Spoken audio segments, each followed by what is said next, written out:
Hello. Today we're going to be talking about the law of conservation of mass. The law of conservation of mass states that mass can neither be created nor destroyed in a physical process or a chemical reaction. This means that the total mass of the reactants in a chemical reaction is equal to the total mass of the products. Let's take a closer look at what this means. In a chemical reaction, reactants are the substances that go into the reaction, and products exit the reaction. In the reaction, the atoms of the reactants are rearranged to form new products. However, the total number of atoms of each element remains the same. This means that the total mass of the reactants must be equal to the total mass of the products. For example, let's consider the following reaction.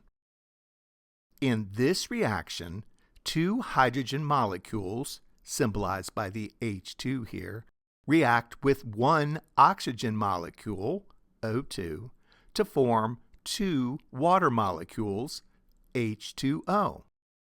There are 4 atoms of hydrogen in 2 molecules and 2 atoms of oxygen in 1 molecule that go into the reaction. These are the reactants. On the product side, 4 atoms of hydrogen emerge along with 2 atoms of oxygen. These atoms make up the 2 molecules of water, called the products. The total number of atoms and the mass of the reactants is equal to the total number of atoms and mass of the products. The law of conservation of mass is a fundamental law of chemistry.